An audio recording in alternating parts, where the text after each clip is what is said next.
Hello guys, welcome back. In previous lecture we have seen how to install Git on a Windows system. In this lecture we are going to see how to install Git on a Linux system. But so far we have a laptop which runs as a Windows system.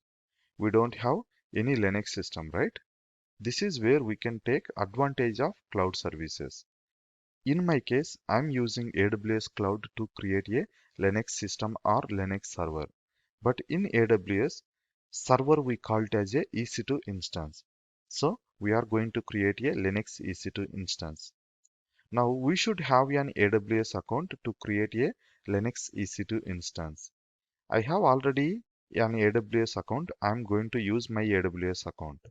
If you don't have an AWS account, don't worry. I have created separate lecture for how to create an AWS account and how can you launch a Linux EC2 instance on AWS Cloud.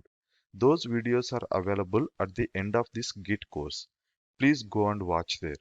If you are comfortable create a EC2 instance on AWS Cloud, you can continue with this lecture.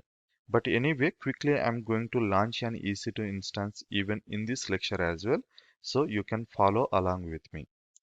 Now let's jump into our AWS Management Console to create a Linux EC2 instance. This is my AWS Management Console landing page. Even once you have created your AWS account, you will get landed over here. And here you have regions. Regions nothing but just think like a cloud data centers.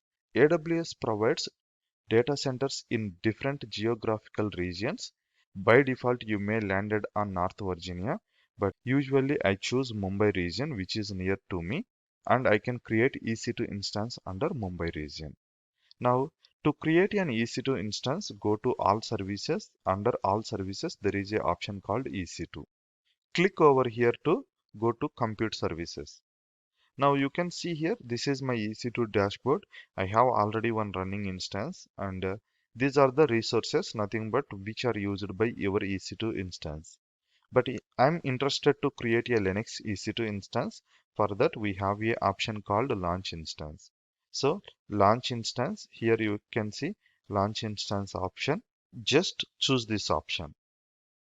Now you need to choose what kind of operating system do you want to install. As I said, we need to install Linux, right? But even in Linux also we have multiple flavors. That is Amazon Linux. This is also Amazon Linux, Red Hat Enterprise Linux, SUSE Linux, Ubuntu. Okay, like this different flavors are there. But in our case, we are going with Amazon Linux. It is something like CentOS only. So let's choose this one. Next, T2 Micro, we can create one EC2 instance for free of cost on AWS Cloud. Next, go to Configure Instance Details. Nothing to change in this page. Then add storage. Even here also nothing to change. Then add tags. Here I'm going to name it as a developer. Why? Because we are using this as a developer 2 system and Windows as a developer 1 system. Next, configure security group. So security group nothing but firewalls which allows traffic to connect to your instance. In this case, I'm just going to create a new security group. I will name it as a Git SG. Okay, sorry, SG. And by default, we are opening port number 22. Port number 22 is the default port to connect to our Linux systems. Anyway, I have already explained all this stuff in our.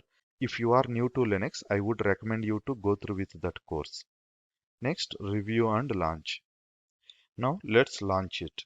While launching, we need to choose a key pair. Key pair nothing but a password to connect to our Linux system. So far, I have a key pair, but I'm going to create a new key pair for this server. That is git key. I'm going to name it. And while creating your key pair, you should download it. Otherwise, you cannot log into your system. So I have downloaded my git key and little bit scroll launch instance. Sorry. Now our system is getting ready. View instances. And I will just open and show you where my key is located. and usually I keep my keys in one folder so that I don't miss my keys. Anyway, let's go and see. Okay, our system is up and running. You can see here it is in running state, nothing but we can connect to this system. And to avoid viewing all instances, I'm going to just use the tag like name, and name of our server is developer2 system, so that we can able to see only developer2 system. Let me scroll it up. So we need to use public IP to connect to our Linux system. And we also have a private IP, but we don't use private IP. Private IP is for internal communication. Anyway, I have explained this in our Linux course. There you will get all this information. Now, let's connect to this system. To connect to this system, we need a software called MobiXterm. So you can just go, okay, search for google.com, and if you search for MobiXterm, you will get a MobiXterm link, and it takes into website. And if you scroll down, you can see here get MobiXterm. From here you can download free version. For our case, I have already downloaded and installed MobiXterm on my laptop. So just open MobiXterm to connect to Linux system. This is MobiXterm which I have installed and opened on my system. Go to session and SSH, give the IP address over here, and advanced settings. Here we should provide the our key pair. Without this key pair, we cannot able to log in. Then EC2 minus user. Okay. This is the default user to connect to a Linux system. Next, just OK to connect. That's it.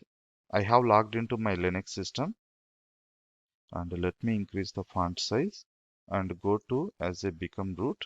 So sudo su minus is a command to log into root, because you have logged in as a user. As you know, if you want to install any softwares, you must be a administrative user. Usually in Windows, we call it as a administrative user. On Linux, we called him as a root user. Root user have the privileges to install any packages on our Linux system. Now, if I search for Git over here, you can see it is saying that command not found. Nothing but I don't know what you are talking. Now let's install Git. To install Git, yum install Git and just enter.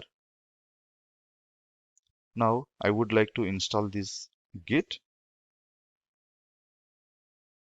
So Git installation is completed. Now if I execute Git, and you can see this time it is saying that syntax error, not saying that command not found. Okay. All right. This is how we can install Git on Linux system, and even you can check out for Git version. Git minus minus version is a command to check the Git version. That's all for this lecture. See you in the next video.